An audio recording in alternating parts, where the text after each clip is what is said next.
Halo semuanya, kembali lagi bersama Kak Edi di Babisik Channel. Belajar biologi semakin asik bersama Kak Edi ya. Nah, hari ini kita akan ngebahas yang namanya video tentang sistem sirkulasi ya. Bab ini itu sifatnya umum ya, sebelumnya kakak jelasin ya.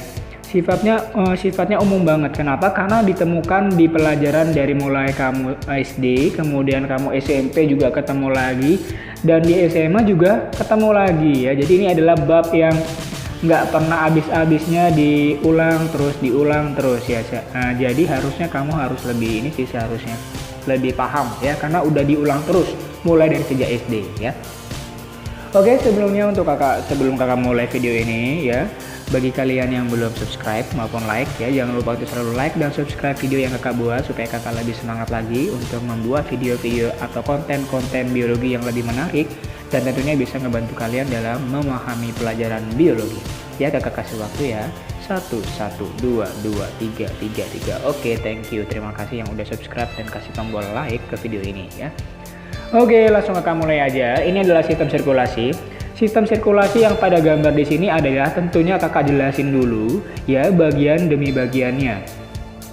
Ini adalah tipe sistem sirkulasi atau gambar sistem sirkulasi yang agak lebih rumit dibandingkan yang biasanya, karena ini gambarnya agak beda ya. Ini adalah paru-paru. Jadi paru-parunya di sini, paru-paru ini kiri, paru-paru kanan ya. Ngelihatnya dibalik ya. Ini paru-paru kiri, paru-paru kanan. Ini adalah bagian jantung ya. Jantung ini dibagi-bagi jadi 4 bagian, atas serambi, bawah bilik ya. Berarti kalau sebelah sini kiri, ini sebelah sini kanan. Kalau kakak sistemnya gini, ini kakak bagi 2 ya. Atau kalau mau kita bagi 2 langsung juga boleh sekarang ya. Ini kakak bagi 2 ya, langsung aja kakak bagi 2. Nah gitu.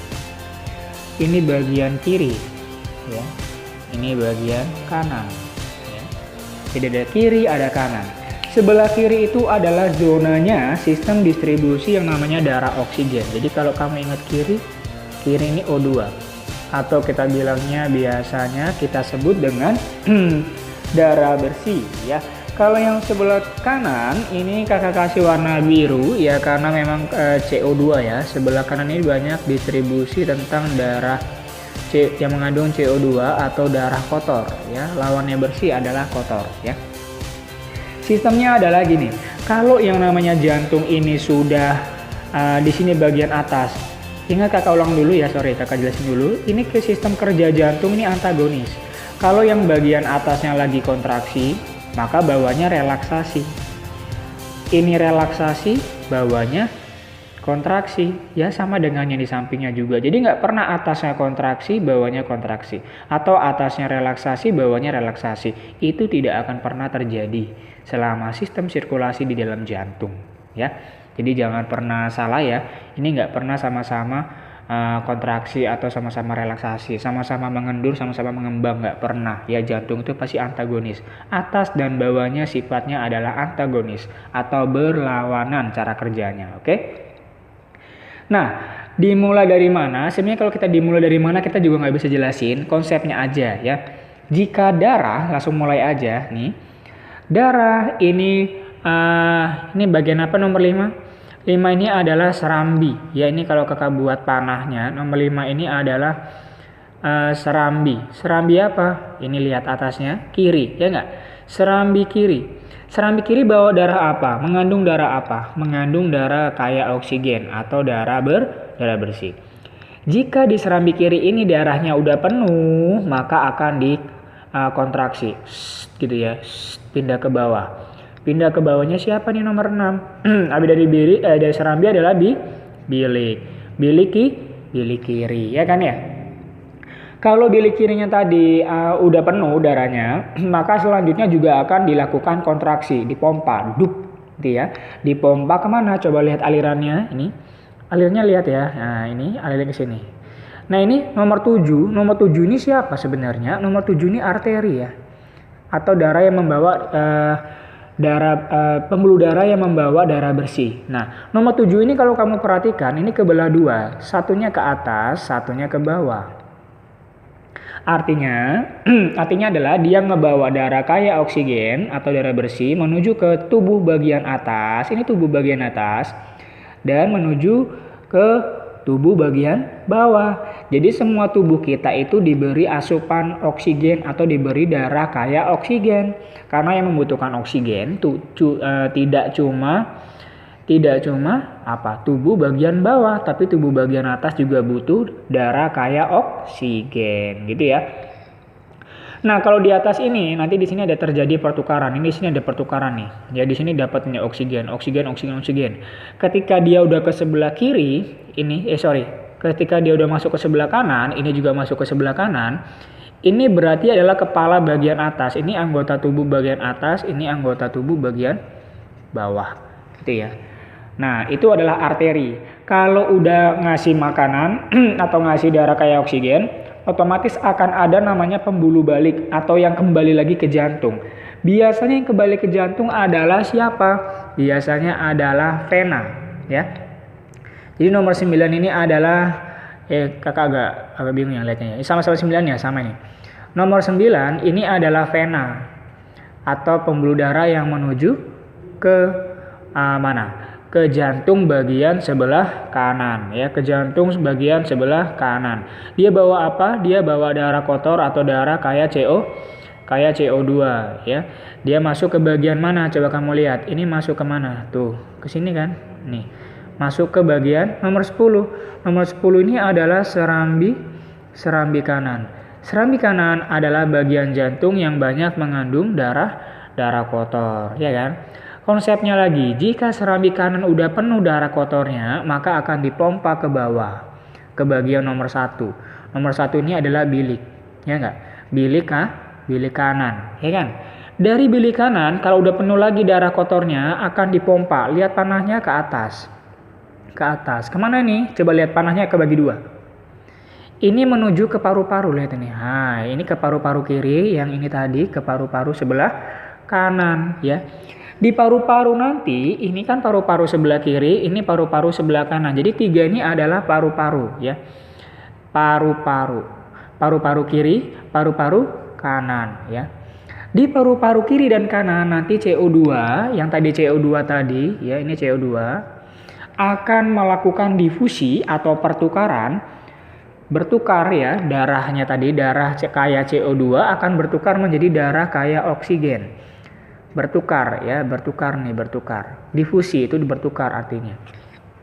Kalau udah jadi oksigen, darah yang kayak oksigen tadi maka akan dibawa kembali ke bagian jantung oleh pembuluh nomor 4. Jadi, kakak jelasin lagi tadi. Dari bilik kanan menuju paru-paru, ini kan dibawa oleh nomor 2 ya, ini. Nomor 2 ya.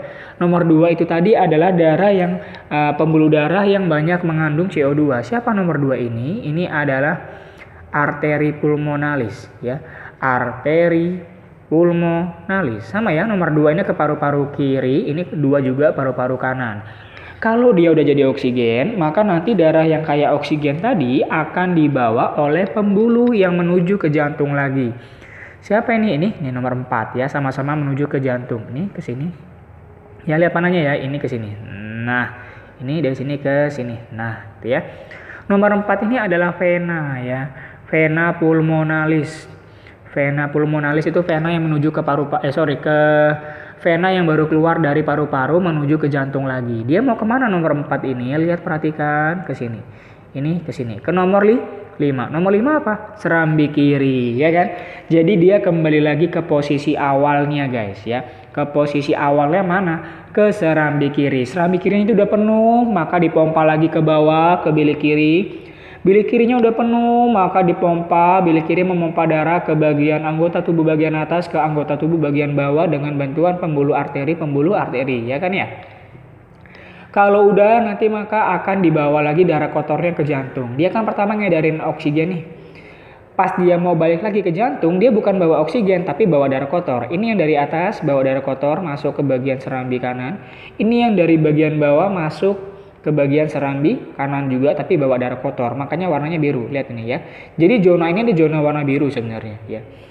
Nah, udah dari sini udah penuh serambi kanannya, maka dibawa ke bawah, dialirkan ya ke nomor 1. Nomor 1 ini adalah bilik kanan. Bilik kanan kalau udah penuh di kemana? Dipompa. Lihat pompanya kemana? Ke paru-paru.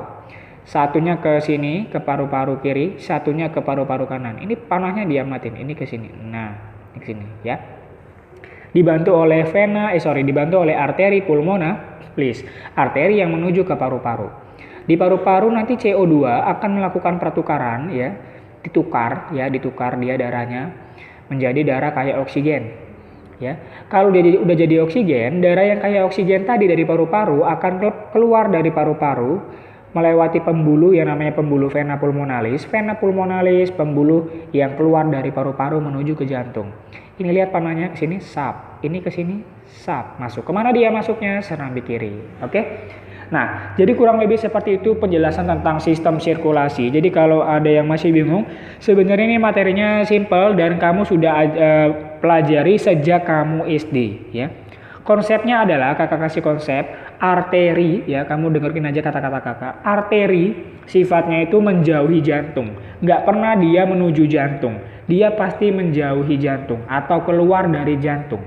Oke? Kalau vena itu nama lain dari pembuluh kembali ke jantung atau menuju ke jantung. Jadi yang namanya vena pasti dia menuju ke jantung, nggak pernah dia menjauhi jantung. Vena pasti mendekati jantung. Lihat ini, vena dari bagian tubuh bagian atas masuk, vena dari tubuh bagian bawah masuk. Kemana? Masuk ke jantung. Iya. Mana lagi vena? Lihat vena pulmonalis masuk ke jantung. Vena pulmonalis masuk ke jantung. Arteri keluar dari jantung. Arteri keluar dari jantung. Mana lagi arteri? Arteri dari bilik kanan keluar menuju ke paru-paru. Keluar kan? Jadi konsepnya kalau arteri itu masuk ke jantung atau menuju ke jantung, kalau vena kebalikannya, menuju jantung. Kebalik ya. Arteri itu keluar dari jantung atau menjauhi jantung, sedangkan vena adalah kembali ke jantung, mendekati atau menuju jantung. Itu vena. Vena mendekati, arteri menjauhi. Menjauhi siapa? Menjauhi jantung. Mendekati siapa? Mendekati jantung. Pokoknya konsepnya menjauhi dan mendekati jantung. Nah, sebagian besar arteri itu sifatnya adalah membawa darah kaya oksigen, kecuali adalah arteri pulmonalis. Arteri pulmonalis ini adalah salah satu arteri yang tidak mengandung oksigen. Semuanya mengandung oksigen. Sama dengan vena. Sebagian besar vena adalah pembuluh yang membawa darah kaya CO2 atau karbon dioksida, atau vena adalah pembuluh darah yang membawa darah kotor. Semuanya rata-rata begitu, kecuali vena pulmonalis. Vena pulmonalis membawa darah bersih. Jadi jangan cuma dihafalin arteri semuanya oksigen, salah, harus ada tambahannya lagi. Semua arteri mengandung oksigen kecuali arteri pulmonalis. Gitu bacanya yang benar ya. Vena semuanya adalah membawa darah kotor. Semua pembuluh vena membawa darah kotor atau darah kaya CO2 kecuali vena pulmonalis. Gitu ya konsepnya ya. Oke. Nanti kalau kamu belum paham lagi, tinggal diulang-ulang lagi video kakak ini ya. Ini videonya cukup lumayan lah ya, cukup jelas karena kakak udah sering ulang-ulang juga tadi saat ngejelasinnya. Bahkan 3 kali ngulang sebenarnya ngitungnya ya. Konsepnya dipahami ya.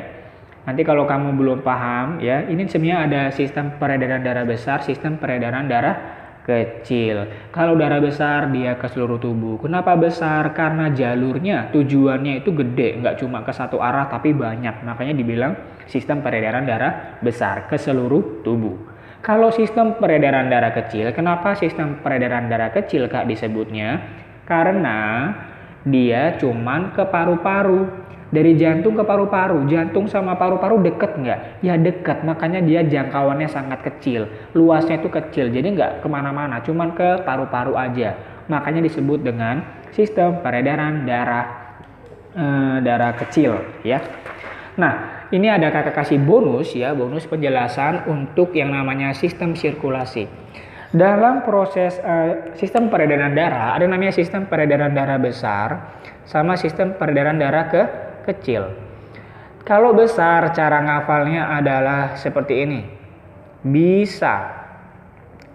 Kalau peredaran darah kecil, cara ngafalnya basi. Ya. Nah, sebelumnya kakak jelasin dulu nih, bisa dan basi itu apa? B ini bilik, I itu kiri, S rambi, A kanan. Kanan itu kan A, kiri I R I, iri ya, jadi gitu. Ini bilik apa? Bilik kanan, serambi kiri. Bilik kiri, serambi kanan, gitu ya. Jadi konsepnya gimana Kak konsepnya? Konsepnya kalau besar maka dimulai dari bilik. Semua juga bilik, ini kecil juga dimulai dari bilik. Peredaran darah kecil ya maksudnya ya. Bilik. Bilik apa? I, maka bilik kiri. A, bilik kanan. A, ini yang dipakainya maksudnya ya kalau belum paham. Dibawa menuju ke pusatnya atau arah yang dia ke arah mana? Kalau bilik kiri menuju S. S berarti serambi A kanan. Kalau ini SI maka menuju ke serambi kiri. Nah, gitu aja. Jadi kalau peredaran darah besar dimulai dari bilik kiri sampai nanti dia menuju ke serambi kanan. Kalau peredaran darah kecil dari bilik kanan menuju ke serambi kiri. Tapi nanti ada lagi dari bilik kiri ini sebenarnya dia mau kemana dulu sebelum ke serambi kanan? Dia menuju ke seluruh tubuh. Kalau bilik kanan dia mau kemana dulu sebenarnya sebelum ke jantung lagi? Dia mau ke paru-paru. Nah, gitu konsepnya. Bilik kiri ke seluruh tubuh, baru ke serambi kanan. Bilik kanan ke paru-paru dulu, baru ke serambi kiri. Mampir dulu gitu loh istilahnya ya. Nah, ingat tadi pembuluh darah yang keluar dari jantung siapa? Arteri. Maka di sini arteri. Sini juga arteri. Arteri. Ya kan? Kemudian, kalau yang menuju jantung berarti balik ke jantung. Ini kan dari jantung kembali ke jantung, ya kan? Jantung keluar dari jantung ke seluruh tubuh, masuk lagi ke jantung. Berarti ini masuk ke jantung, kembali ke jantung, maka vena. Vena itu balik ke jantung. Nah, gitu aja kan? Arteri, vena. Cuman bedanya kalau yang di sini ini kan menuju ke paru-paru. Kalau dia menuju ke paru-paru, nama lain dari paru-paru itu bahasa biologinya adalah pulmo. Pulmo itu paru-paru artinya ya. Jadi kalau dia pada peredaran darah kecil, nama arterinya bukan arteri aja, tapi namanya arteri pulmonalis.